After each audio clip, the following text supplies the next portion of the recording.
Among political pundits, the situation in Syria has made some strange bedfellows.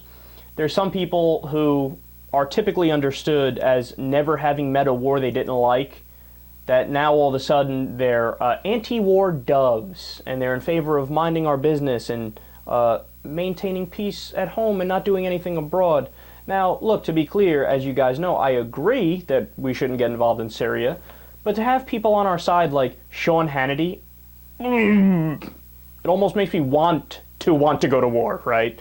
Rush Limbaugh has met the first war he's against. I mean, Rush Limbaugh is a guy who literally argued torture is a good thing and we should keep doing it.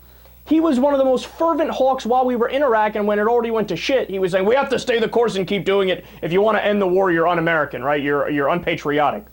Glenn Beck against the war also. I mean, the list goes on and on. So Eric Bolling is another one of these clowns.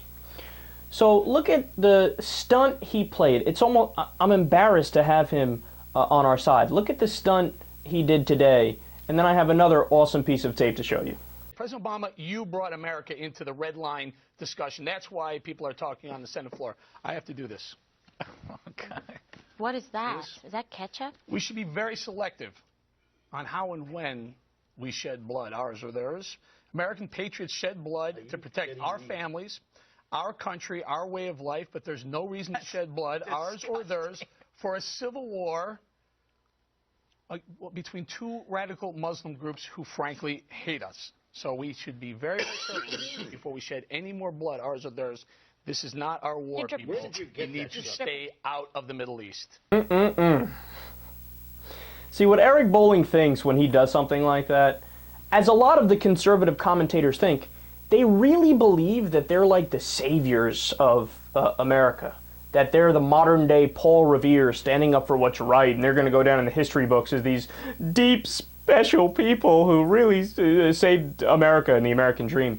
When, of course, what they are is partisan hacks who don't know anything about the world, but nonetheless, they want to give you their opinions on the world.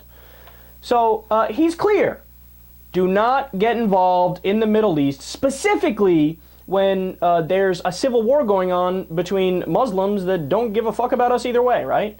That's he's totally clear on that. And by the way, I actually agree on that point, like I said many times.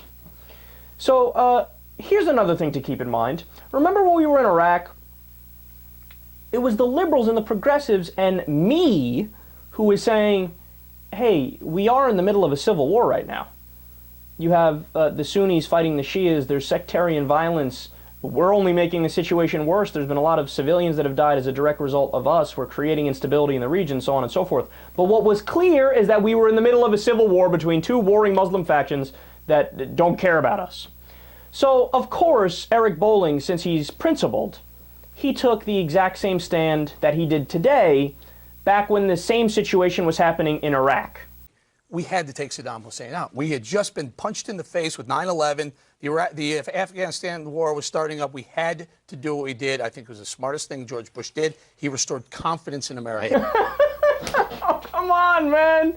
Oh, come on. That's great. Can the hypocrisy be any more in your face? They're just rubbing it in like, here, look, hypocrisy. You see my hypocrisy? And there are people in the country that take Eric Bolling seriously. But how can you take him seriously? It's so obvious what his mindset is. If a Democratic president does it, I am against it and I'm standing up for freedom and liberty and the American people.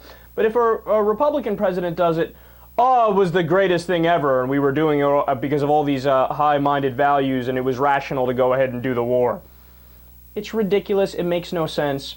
Hey, Eric, if you want to be consistent, grab some of that ketchup, put it on your hands, and you should have done the same protest for the over 100,000 civilians that we killed in Iraq.